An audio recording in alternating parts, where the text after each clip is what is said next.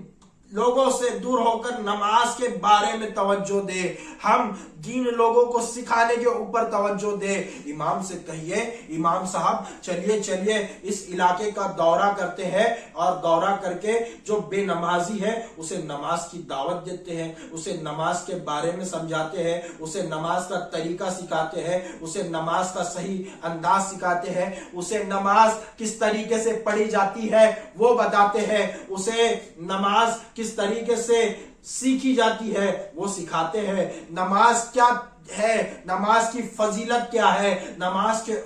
کے چھوڑنے والوں کے اوپر گناہ کیا ہوتے ہیں، اس کی سزا کیا ہے، اس کا نحوست کیا ہے جو نماز چھوڑ دیتا ہے۔ یہ جب بندے کو بتایا جائے گا، یہ جب بندے کو جب سمجھایا جائے گا تو بندہ سیکھے گا، اور یہ نہ کہے کہ ہم نے بہت کر کے دیکھ لیا، ہم نے بہت پریکٹس کر لی، ہم گئے، ہم نے بولا، پھر بھی نہیں آتے۔ نہیں نہیں نہیں، یہ غلط ہے۔ آپ کو چاہیے کہ آپ بار بار اسے فورس کرے، بار بار اسے کہے کہ بھائی نماز کو چل، نماز کو چل، چاہے وہ آپ کو دیکھ کر آپ کا اپنا گھر کا دروازہ لگا لے، پھر بھی آپ اس کو فورس کریں کہ بھائی نماز کے لیے چلو، نماز کے لیے چلو۔ ایک دن، 2 دن، 3 دن وہ نہیں آئے گا، مگر شرما شرمی کے طور پر وہ پھر آپ کے ساتھ نماز کے لیے آنے لگے گا۔ یہ جب نماز کے لیے آپ اس طریقے سے دعوت دیتے نظر آئیں گے، اس طریقے سے نماز کے لیے لوگوں کو بلائیں گے، انشاءاللہ تبارک و تعالی آپ کی مسجدیں بھری نظر آئے گی۔ مسجدوں کے اندر اے سی کی کوئی ضرورت نہیں ہے، مسجدوں کے اندر کولر کی کوئی ضرورت نہیں ہے، مسجدوں کے اندر قالین کی کوئی ضرورت نہیں ہے، مسجدوں کے اندر یہ اتنے جھومر، اتنے لائٹ کی ضرورت نہیں ہے، بلکہ مسجد کے اندر مسجد وہی خوبصورت ہے جس میں نمازی نظر آئے، ورنہ یہ مسجدیں خوبصورت کہاں رہتی ہے۔ میرا دل اس مسجد کو خوبصورت کہے گا جو کچی ہو، چاہے اس کے اوپر کویلو کیوں نہ ہو، وہ جھوپڑے کی کیوں نہ ہو، مگر اس کے اندر نمازی موجود ہے تو وہ مسجد اس بہترین، یہ اتنے قیمتی سامان لگے ہوئے مسجد سے بہتر ہے، اس لیے کہ اس کی فضیلت اس لیے ہے، وہ اس لیے خوبصورت نظر آ رہی ہے کہ اس کے اندر نمازیوں کی تعداد زیادہ ہے۔ اے سی لگانے سے پہلے 10 بار سوچ لو، اے سی لگانے سے پہلے، یہ عالیشان ماربل لگانے سے پہلے، یہ عالیشان فرش بچھانے سے پہلے، یہ قالین بچھانے سے پہلے اپنے ذہن کو یہ ڈالو کہ یہ اس کی ضرورت اس مسجد کو نہیں ہے، اللہ کو ان چیزوں کی ضرورت نہیں ہے، بلکہ تم جو پیسہ اس چیز میں لگا رہے ہو اس کے بدلے لوگوں کو نمازی بنانے میں لگا دو، تو یہ بہتر عمل ہے۔ نماز بہتر عمل ہے، اور نماز کے لیے لوگوں کو لانے کے لیے جو پیسہ تم اس میں خرچ کر رہے ہو اسے اس طرح خرچ کر دو، انشاءاللہ تبارک و تعالی اس کے ان پیسوں سے ان کی مدد کرو۔ کوئی کہتا ہے مجھے تکلیف ہے، اسے نئے نئے چیز کر کے دکھائیے، اسے ایک طریقہ بتائیے کہ کس طریقے سے وہ آگے بڑھ سکتا ہے، کس طریقے سے وہ تجارت کر سکتا ہے، اور اسے سورس آف انکم پیدا کر کے دو۔ اپنے اندر ایک وہ بناؤ کہ ہم کس طریقے سے جاب کی تلاش میں گھوم رہے لوگوں کو جاب دلا پائے، ہم جو تجارت نہیں کرنا چاہتے اسے تجارت کرنے کے لیے پلیٹ فارم مہیا کرائے، اسے بتائے کہ اس طریقے سے تم کما سکتے ہو۔ اس کے اوپر ہمیں دھیان دینے کی ضرورت ہے۔ مسجد یہاں سب طریقے کے لوگ آتے ہیں، تو اس پر جب دھیان دیا جائے گا انشاءاللہ تبارک و تعالی نمازی بڑھیں گے، اور نمازی بڑھانے کے لیے یہی ایک کام ہے جو ہمیں آج کرنا ہے۔ الحمدللہ رب العالمین وآخر دعوانا ان الحمدللہ رب العالمین۔ اللہ تعالیٰ سے دعا ہے کہ اللہ تعالیٰ ہم اور آپ کو گناہوں سے بچنے کی توفیق عطا فرمائے، اور ہم سب کو نماز پڑھنے کی توفیق عطا فرمائے، اور گناہوں سے بچنے کی توفیق عطا فرمائے۔ مجھ سے کہنے میں جو بھی غلطیاں ہوئی ہے یا اللہ اسے معاف عطا فرما، اور جو بھی خامیاں اسے پورا عطا فرما۔ اے اللہ اپنے حبیب کے صدقے سے ہماری مغفرت